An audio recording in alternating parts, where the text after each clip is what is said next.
Welcome to special analysis. నేను రమ్మ మండవ. ఈ రోజు అనాలిసిస్ లో భాగంగా మనం తీసుకోబోతున్న టాపిక్ ఏంటంటే, ఈ రోజు అనాలిసిస్ కి నేను ఒక టైటిల్ పెడతాం జరిగింది. ఆమంచి కృష్ణమోహన్ వైసీపీలోక టీడీపీలోక అని చెప్పి నేను టైటిల్ ఇచ్చాను. ఆమంచి గురించి మనం మాట్లాడే ప్రయత్నం చేద్దాం. ఆమంచి కృష్ణమోహన్ గురించి నేను చాలా సార్లు చాలా వీడియోలు చేస్తున్నాను. కానీ ఈ రోజు ఆయన ఎమ్మెల్యే కాదు, అటు అధికార పార్టీలో లేరు, అలానే ఇటు ప్రతిపక్షంలో కూడా లేరు. అయినా సరే ప్రకాశం జిల్లాలో, ప్రకాశం అంటేనే ఒక వెనుకబడిన జిల్లా, బట్ రాజకీయ చైతన్యం పూర్తిగా ఉన్న జిల్లా, అలాంటి జిల్లాలో ఆమంచి కృష్ణమోహన్ చాలా తక్కువ సమయంలోనే తనకంటూ ఒక ఇండివిడ్యువాలిటీని క్రియేట్ చేసుకున్నారు. తనకంటూ ఒక వ్యక్తిగత ఇమేజ్ తీసుకొచ్చుకున్నారు. ఆయన పార్టీ ఏదైనా కావచ్చు, బట్ ఆయనకంటూ కూడా ఒక సోలో ఇమేజ్ ఆయన ఎప్పుడు కూడా వార్తల్లోనే నిలబెడతా ఉంటుంది. నిజానికి ఎవరు కూడా ఎన్నికల్లో ఓడిపోయిన తర్వాత ఆయన ఏ పార్టీలో లేరు, కనీసం వైసీపీలో కూడా లేరు. అలాంటప్పుడు ఆయన వార్తల్లో ఉండాల్సిన అవసరం లేదు. కానీ ప్రకాశం జిల్లా రాజకీయాలు చర్చకు వచ్చినప్పుడల్లా ఆమంచి కృష్ణమోహన్ చర్చకు వస్తానే ఉంటారు. ఆమంచి కృష్ణమోహన్ కి సంబంధించి ఎప్పటికప్పుడు ఈ వార్తలు హైలైట్ అవుతానే ఉంటాయి. అన్ని పార్టీల నుంచి ఆయనకి రెడ్ కార్పెట్ ఉందనేది, ఏ పార్టీ అయినా ఆయన వెల్కమ్ చేస్తుంది అనేది ఎప్పుడు కూడా చర్చకు వస్తానే ఉంటుంది.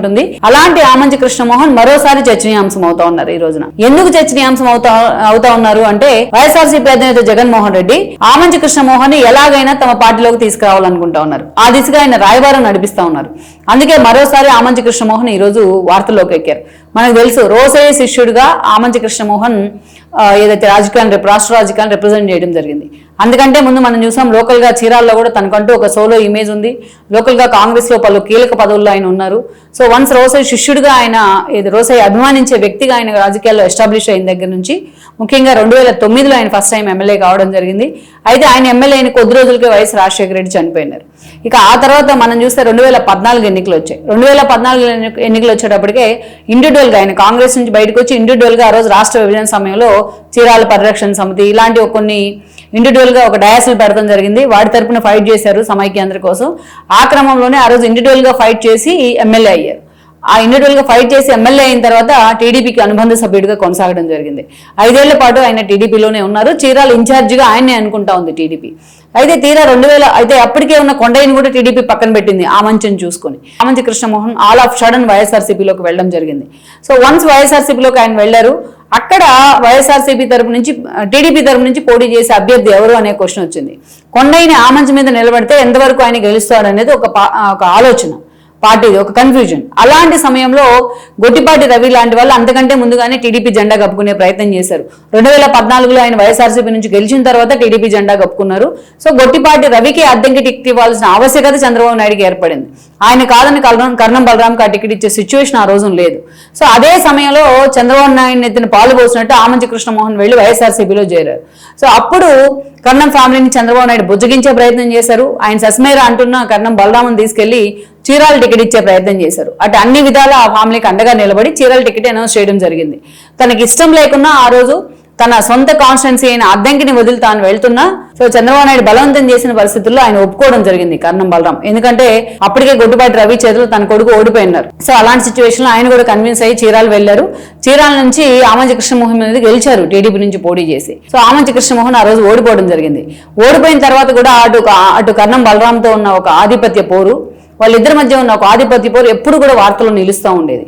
ఆ సఫికేషన్ తీసుకోలేకపోయినారు కర్ణం బలరాం. యాక్చువల్గా ఎమ్మెల్యే తానైనా, బట్ అనఫిషియల్ ఎమ్మెల్యేగా ఆయన కొనసాగుతూ వచ్చేవాళ్ళు. అంత డామినేటింగ్ గా ఉండేది ఆ మంచి క్యారెక్టర్.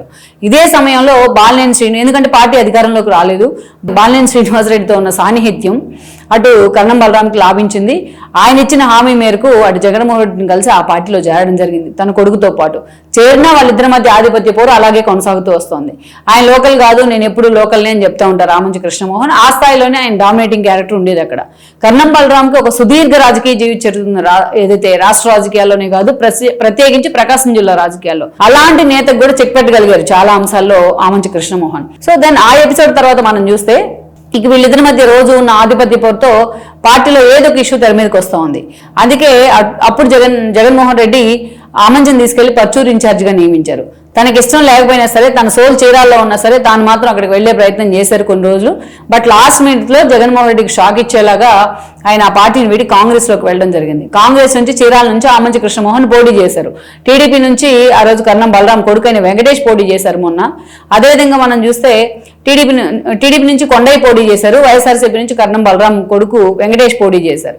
సో ఈ ట్రయాంగిల్ ఫైట్ లో ఆమంచి కృష్ణమోహన్ కి 45,000 పైగా ఓటు రావడం జరిగింది కాంగ్రెస్ నుంచి పోటీ చేసినప్పటికీ. బట్ ఇటు చూస్తే కర్ణం బలరాం కొడుకు వెంకటేష్ ఓడిపోయారు. ఇక్కడ చూస్తే కొండయ్య ఎమ్మెల్యే అయ్యారు. ఇప్పుడున్న సిచ్యువేషన్ లో ఆమంచికి సంబంధించి అనేక రకాలుగా అన్ని పార్టీల నుంచి ఆయన ఆహ్వానం ఉంది. ఆయన అంత సీరియస్ గా పొలిటికల్ గా యాక్టివ్ గా లేకపోయినా ఆయన మీద కన్సర్న్ ఉంది అన్ని పార్టీలు. అయితే ఇక్కడ ఒక ఇష్యూ ఏంటంటే ఆయన టీడీపీలోకి వెళ్ళాలంటే ఆల్రెడీ అక్కడ సిట్టింగ్ ఎమ్మెల్యేగా కొండయ్య ఉన్నారు. అలాగనే ఆమంచి వస్తానంటే వద్దనే ప్రసక్తి టీడీపీలో లేదు. మరోవైపు ఆయన బ్రదర్ అయిన స్వాములు కూడా జనసేనలోకి వెళ్ళున్నారు.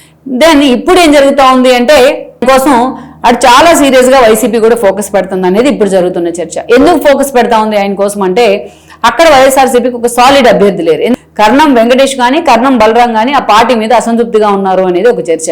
ఎందుకంటే జగన్మోహన్ రెడ్డి తమకు అడిగినప్పుడు అద్దంకి టికెట్ ఇవ్వలేదు. అద్దంకి ఇన్ఛార్జిగా తన కొడుకుని నిలబెట్టాలని అని కర్ణం బలరాం నుంచి ప్రజలున్నా జగన్మోహన్ రెడ్డి పట్టించుకోలేదు. బాజన కృష్ణ చైతన్యాన్ని, ఆ తర్వాత తీసుకొచ్చి అనిమిరెడ్డిని, ఇప్పుడు తీసుకొచ్చి అశోక్ని, ఇలాంటి వాళ్ళని తీసుకొచ్చారు. కానీ కర్ణం వెంకటేష్కి అంత ప్రయారిటీ ఇవ్వలేదు జగన్మోహన్ రెడ్డి. సో ఆ విషయంలో వాళ్ళకి అసంతృప్తి ఉంది.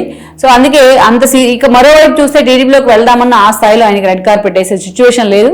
అటు లోకేష్ కానీ అటు చంద్రబాబు నాయుడు కానీ కర్ణం బలరాంని తిరిగి పార్టీలోకి తీసుకుంటారని నేను అనుకోవట్లేదు. వాళ్ళకు సత్సంబంధాలు ఉన్నప్పటికీ కూడా ఆ స్థాయిలో వాళ్ళ ఎన్నికల ప్రచారంలోనే క్లారిటీ ఇచ్చేశారు ఈ విషయంలో.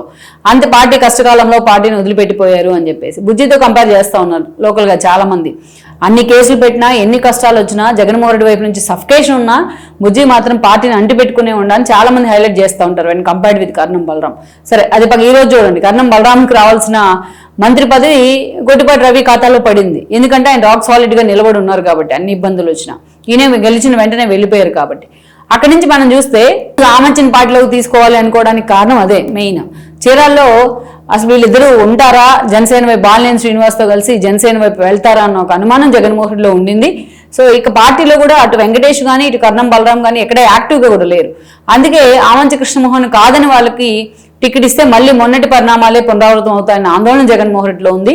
ఇప్పుడు కాన్స్టిట్యున్సీస్ పరంగా అన్ని చోట్ల సమన్వయకర్తలు నియమిస్తా ఉన్నారు కాబట్టి చీరాల్లో కూడా ఒక క్లారిటీ రావాలని జగన్మోహన్ రెడ్డి అనుకుంటా ఉన్నారు.